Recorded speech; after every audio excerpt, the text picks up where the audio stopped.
So in this video I'm gonna talk about the new tier list that I have made.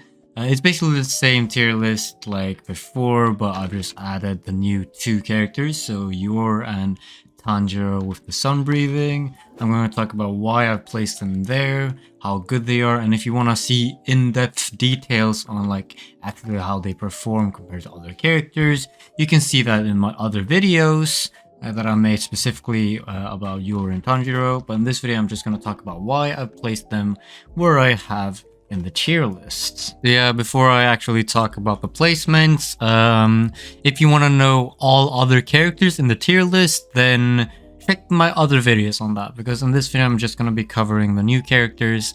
But in general, how have I made the tier list? It's not some just opinion, it's basically my stats.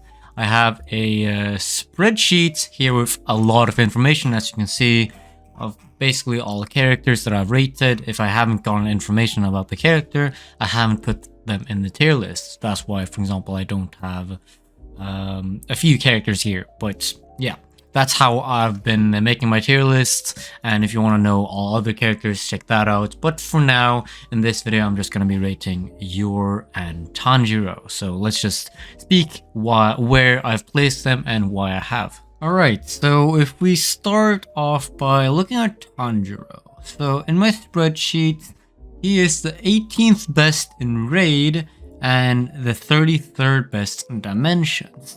Now, even then, you can actually see that the difference is not that big. For example, if he was 10 seconds faster, he would have been 212 and he would have been top 20. 15 seconds faster and he would have almost been or tied for top 10. So it's not a big difference, but still, since the dimension is pretty fast itself, it kind of does percentage wise gets to a big difference. But Tanjiro is not bad in dimensions necessarily. It's just that there are a lot of characters that are like equally as good as him or better, because he's just like in the middle of everything.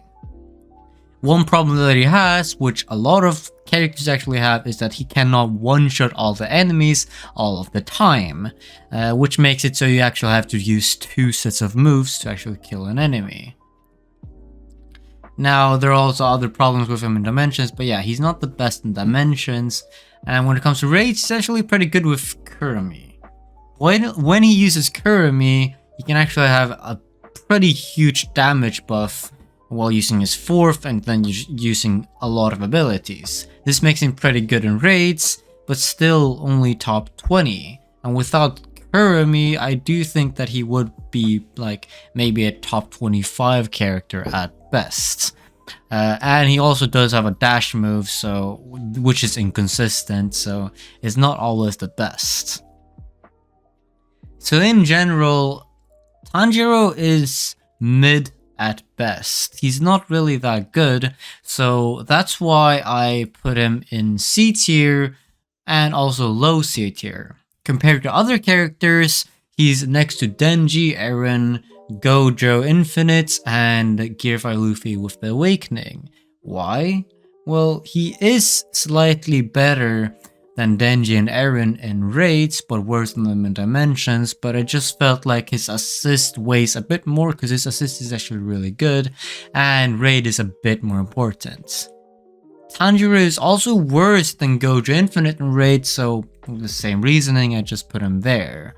And if you also look at the numbers strictly, if you add these up, the average is actually almost going to be in that order as well, but that's just nitpicking. I also have Gear 5 Luffy there, because Gear 5 Luffy is not too bad either. He's probably better than Tanjiro in almost every way there. And the other characters above him are just, yeah, they're actually good. Tanjiro is like a bit mid, but he is better than all the characters below him. So that's one plus sign. Now we can look at Yor, and Yor is a bit inconsistent here. Yor with Vicious and the same stuff I've used for everyone, she is the 8th best character in raids, and also she is the 3rd best character in dimensions. Now this is insane. The only two characters better than her in dimensions is Shadow Monarch and Ichigo you can't even get anymore.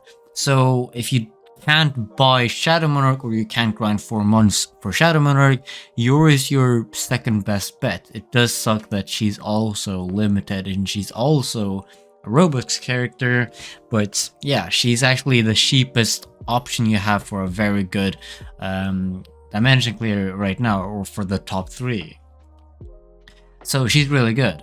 In dimension or in raids, she's top 8 with these things and these items, but I'm pretty sure she's gonna be top 5 when she has Celestial. I'm pretty sure she's gonna benefit from Celestial quite a lot because of her ult, like increasing her critical damage, which you're gonna be able to use a lot, and critical damage is something you don't usually have a lot of because of that trait not giving critical damage, so it's actually gonna be really good. With better CDR that you get from Celestial as well, you can also spam her abilities a bit more and more often, so it's going to be insanely good. I'm pretty sure Yor is going to stack up with the damage fairly well with Celestial, and I'm pretty sure if you look at this as well, I'm pretty sure she's going to be one of the top 5. Currently the top 3 are Milim, Crystal Saber, and Sung Jin Woo. I'm pretty sure she might also beat Milim and become one of the top 3 while using Celestial. I haven't tested that, so don't take my word for it, but that is my guess. And if you take the numbers here, you're gonna get 5.5, which is slightly below Dio. Or actually, it's the same as Dio, but I have a reasoning why she's above Dio. So, why have I put Yor in S tier above Dio instead of A tier below Dio? So, I have basically 2 reasons for a character to be put in S tier. The first reason is that she, or the character, doesn't need to be a she, but in this case Yor, needs to be good in every game mode. And in this case, she is. Yor is good in dimensions and in raids. This is a reason why, for example, Milim isn't higher up. She's only good in raids and she's not that notable in dimensions. So she's in C tier. But Yor is good in both. The other condition I have is that they need to be close to meta. What I mean with that is basically if you have a character in S tier, unless you have a character above them in S tier, you're most likely going to use them. So if you have Yor and you don't have Ichigo, Saber Christmas, or Shadow Monarch, you're most likely going to be using Yor in some game mode. And the same goes with Ichigo. If you have Ichigo and Yor, you're most likely going to be using Ichigo or Yor. But if, for example, I have like Makima, I'm most likely not going to use Makima in dimensions. I'm probably gonna replace her with someone else in dimensions if I want to do it optimally. This is something I try to have as condition for S tier characters, that you probably won't replace them. Dio does not have a dash move. This is a huge problem because in dimensions he's not optimal. So you probably would want to replace him with maybe even Kokushibo, which is a really good dimension clearer but not a good raid clearer. But maybe even better than Dio in dimensions if you have Celestial and everything. So that's why I have Yor in S tier, and I'm pretty sure Yor is gonna absolutely demolish for beginners as well because of that lifesteal. The lifesteal really helps, so I'm pretty sure Yor deserves her spot in S tier, and if you have something to say about that, comment that in the comment section and I will probably try to read it. But yeah, those are the reasonings for my placements of S tier in Yor and C tier in Tanjiro. Also, if you're not convinced that Tanjiro really is mid, you just look at this honestly. Tanjiro, first of all, in raids, he's slightly better than Diablo, but in dimensions, he's actually the same as Diablo. So it's like Tanjiro is as good as a gem character that's also droppable, so it kind of makes sense that he's mid and not like better. I did see that people were surprised that Tanjiro is this low, but yeah, Tanjiro really isn't that good. But yeah, that's about it for my reasonings. So yeah, I hope you enjoyed this video, and if you did, maybe like the video, subscribe. I'm going to try to make a video about like a 1 hour guide of everything you need to know in Animal Dimensions. It may even be longer than 1 hour.